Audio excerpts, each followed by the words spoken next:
The United States government is throwing $100 billion into the war in Ukraine, spending wild amounts of money, at least by comparison with every other kind of spending we have done in recent history, even on warfare.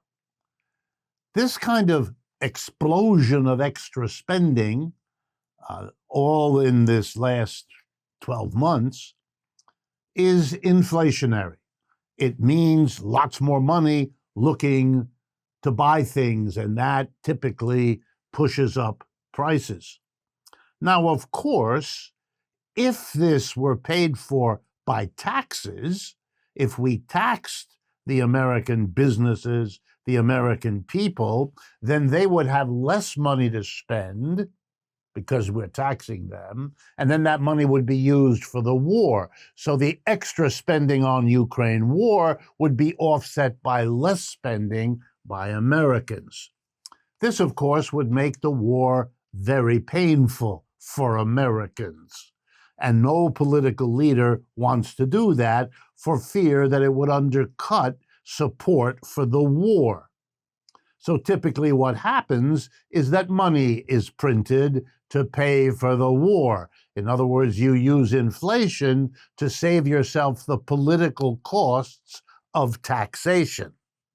But the problem is we already have a bad inflation, and the spending on Ukraine would make the bad inflation worse.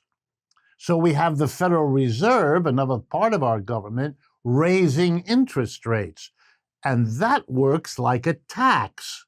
But it's a tax on middle and low income people who can't afford to pay higher interest rates.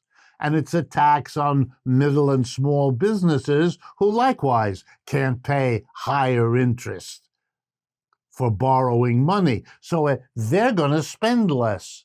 People are going to say, oh my goodness, look at what my credit card is costing me. Oh my goodness, look at what it costs me to borrow at the bank for my little business. So they won't borrow. They'll hold back, and then they won't have that money that they don't borrow to spend. So what's the bottom line?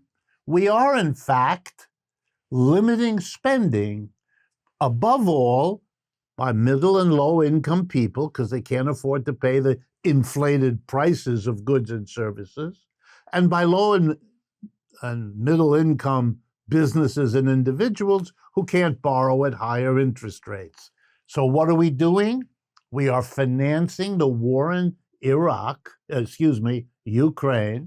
$100 billion worth of government money, having less of an impact on inflation than it might otherwise by cutting back the spending of middle and low income people for goods and services and for borrowed money. You know, people used to say all wars raise the question, guns or butter? You're going to use your resources to kill people, or you're going to use your resources to sustain people. Kill foreigners, sustain your own people. We haven't escaped from that.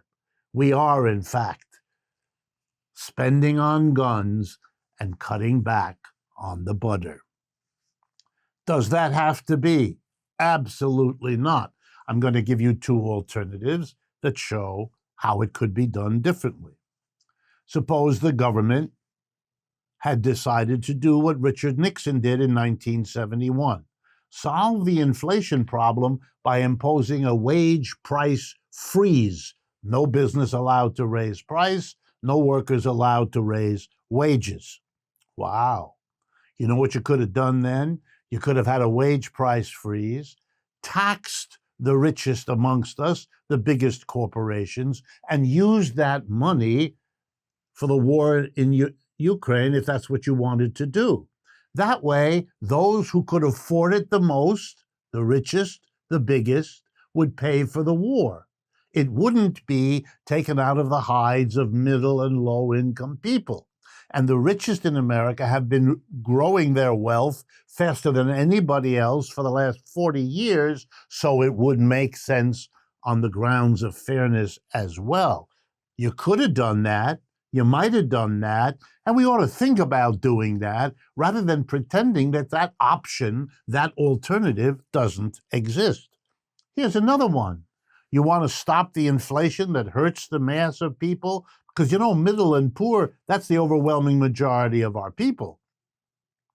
You could have had, ready, rationing. You could have said that, for example, the basics of people's lives, the food you get in the grocery store, the gasoline for your car, the basics, they could have been rationed. We could have distributed them according to people's needs.